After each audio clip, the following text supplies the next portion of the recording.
Assalamualaikum warahmatullahi wabarakatuh. Good morning everyone. How are you today? Hopefully you all in good condition and happy situation. So, in this morning, we want to tell you about our discuss with the title Moral Education. Before that, let me introduce my group personnel. There is me, Adinda Febriana Saputri, and my friends Miftahul Firdaus and Zahra Turifah. Okay, let's talk about moral education. What is moral education? Moral education consists of two words, namely education and moral. Education is the process of changing the attitudes and practices of a person or group of people in an effort to make you humans through teaching and training efforts. That is the result of KBBI. The moral is defined as right conduct, not only in our immediate social relation, but also in our dealings with our fellow citizens and with the whole of human race. It is based upon the position of clear ideas as to what actions are right and what are wrong, and the determination of our conduct by a constant reference to those ideas. So, moral education is about teaching students how to make good decisions and how to behave according to the rules. Moral education entails students' knowledge, skills, and abilities through their provision. To make a good choice, it's appropriate to have responsibilities. Jadi, dapat kita pahami bahwa pendidikan karakter merupakan sebuah pola pengajaran terhadap siswa bagaimana bisa mengambil keputusan dengan baik dan bagaimana berperilaku yang sesuai aturan. Pendidikan karakter juga akan meningkatkan pengetahuan siswa, keterampilan siswa, bahkan kemampuan melalui penyediaannya untuk membuat pilihan yang baik dan sesuai agar memiliki tanggung jawab. Pendidikan karakter dalam agama kita, yakni agama Islam, juga dikenal dengan pendidikan akhlak. Rasulullah SAW merupakan salah satu agent of akhlakul karimah. Beliau diutus oleh Allah SWT untuk turun ke bumi. Selain sebagai utusannya, yakni Rasulullah, juga membawa sebuah visi, yakni sebagai penyempurna akhlak. Imam Ghazali berkata, "Something that dwells in the soul and appears indeed easily without the need for thought first. Morality is not an act, a force, and a ma'rifah. Moral is whole, or the condition of the soul and its batiniah form." Jadi akhlak itu tertanam pada batin manusia, bukan sesuatu yang force, act, or ma'rifah yang tampak oleh mata. Dalam sebuah hadis juga disebutkan bahwasanya sebaik-baiknya manusia, yakni manusia yang memiliki akhlak yang mulia. Nah, dapat disimpulkan bahwasanya secara sederhana, pendidikan karakter sebagai bentuk kegiatan mengukir di atas batu yang pada pelaksanaannya tidak mudah atau gampang. Namun, sebuah budi pekerti yang dapat membedakan seseorang dengan yang lainnya. Purpose of moral education. First, develop the effective potential of learners as human beings and cultured citizens in the culture of the nation. 2. Second, develop commendable habits and behavior of learners. Third, instill a spirit of leadership and responsibility. Fourth, develop the ability of learners to become independent, creative, nationally minded human beings. 5. Develop the school life environment as a self-learning environment, balanced, full of creativity and friendship, as well as with a high sense of nationality.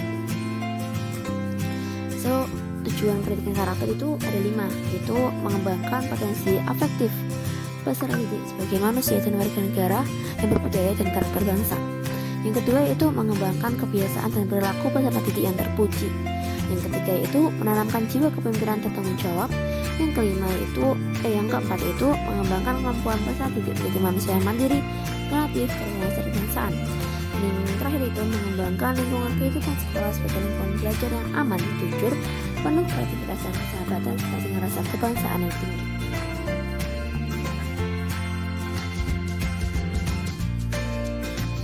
What is 4 pillars of moral education?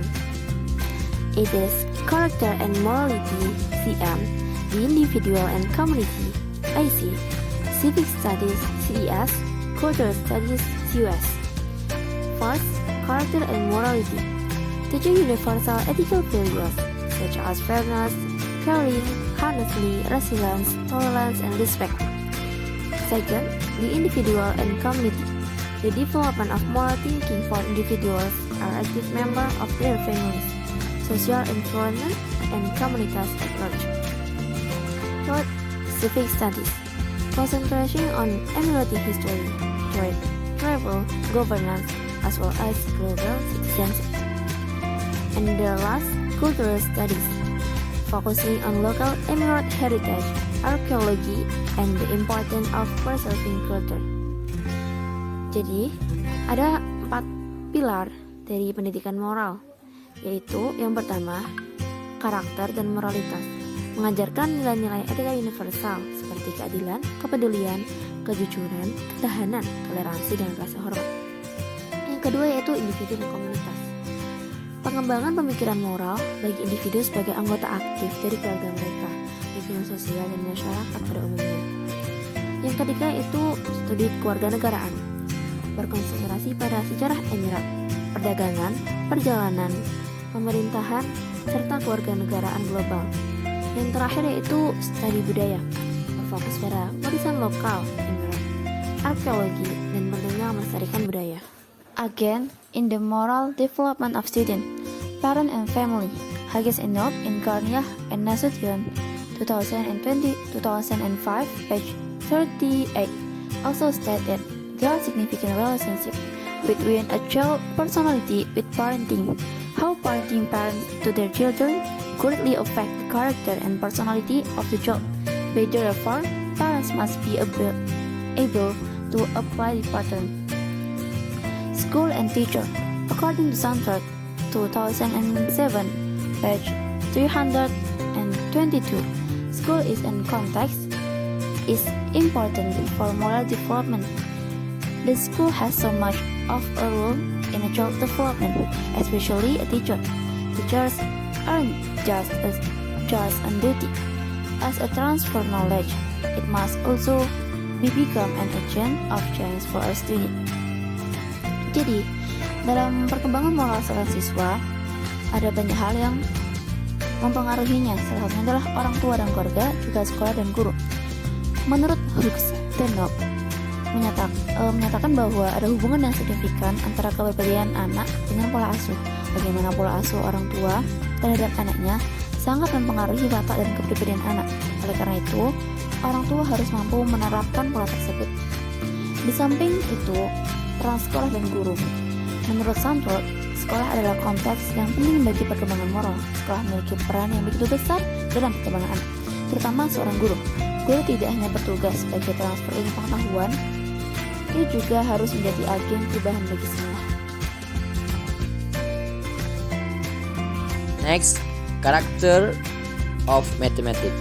Some examples of character that can be built and development in mathematical learning are conscientious, frugal, and careful attitude. Solving problem or problem is mathematics requires student to work carefully step by step Moral to explain education the character development. According to Licona, the development of character education in the classroom can be done. The one, individual teacher. Second, create a moral community. Third, training or practicing moral discipline. Fourth, creating a democratic environment. Fifth, teach values through curriculum. The sixth, use cooperative learning. Seventh, The 11th, a consistent of curve. To 8, strengthen moral reflection. The 9th, teach conflict resolution. This is all we can say. At listen, we forgive.